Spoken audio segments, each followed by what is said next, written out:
بسم اللہ الرحمن الرحیم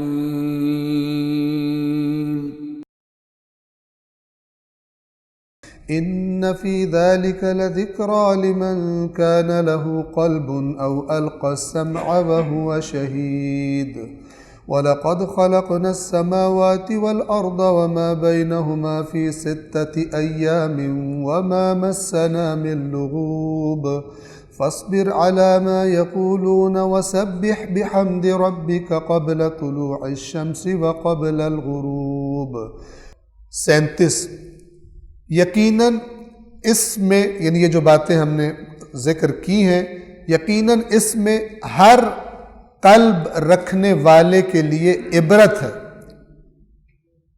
جو کان لگا کر سنے اور حاضر رہے. یعنی یہ جو باتیں بیان ہوئی ہیں اس میں ذکرہ ہے. ذکرہ یعنی وہی نصیحت، یاد دہانی، عبرت ہے، لیکن اس کے لیے کہ جس کے پاس قلب ہے. قرآن کریم میں جو قلب استعمال ہوا ہے وہ اگر میں سادہ لفظوں میں کہوں تو انسان کا وہ مرکز جہاں عقل رہتی ہے، جہاں فیصلے ہوتے ہیں، جہاں ساری انفارمیشن اکٹھی ہوتی ہے، چاہے لمس کر کے کسی چیز کو، چاہے دیکھ کے، چاہے سن کے، چاہے چکھ کے، جو مرکز ہوتا ہے جہاں فیصلے ہوتے ہیں کیا کرنا ہے کیا نہیں کرنا، وہ قلب ہے. تو اب قلب تو اللہ نے سب کو دیا ہے. قلب سے مراد یہ جو خون پمپ کرتا ہے بدن میں وہ مراد نہیں یہاں پر،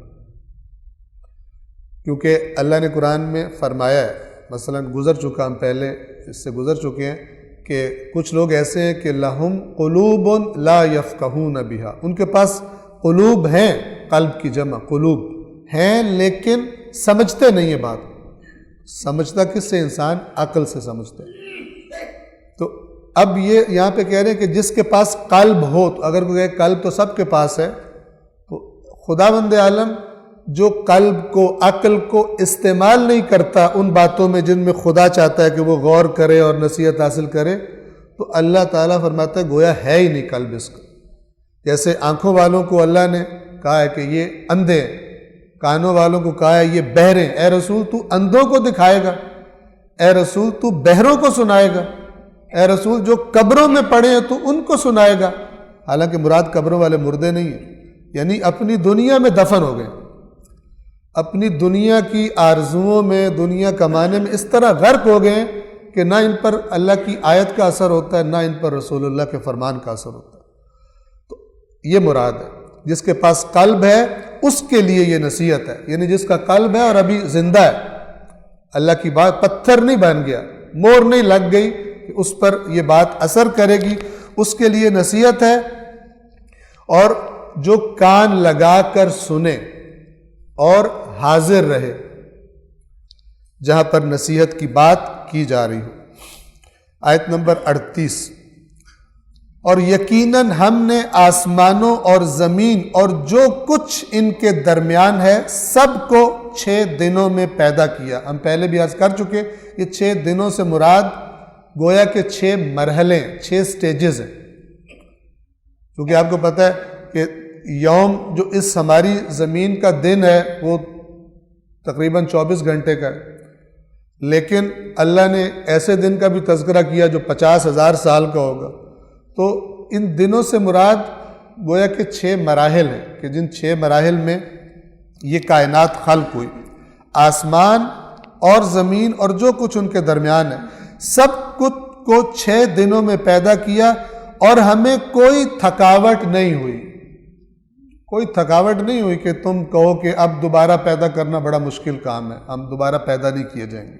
پس جو باتیں یہ کر رہے ہیں اے رسول آپ ان کی باتوں پر صبر کیجیے، اور طلوع آفتاب اور غروب آفتاب سے پہلے اپنے رب کی حمد کے ساتھ تسبیح کرے. وَسَبِّحْ بِحَمْدِ رَبِّكَ. اور یہ آیت اور اس جیسی آیات سے یہ جو ہم رکوع اور سجدے میں ذکر کرتے ہیں، ہم جو کہتے ہیں سبحان ربی العظیم وبحمد، یہ سبح بحمد ربک، یہ انہی آیات سے وہ تسبیح بنی ہے. رکوع میں ربی العظیم کہتے ہیں اور سجدے میں سبحان ربی الاعلیٰ کہ جو پھر روایات میں بیان کیا گیا کہ سجدے میں یہ ذکر ہے اور رکوع میں یہ ذکر ہے۔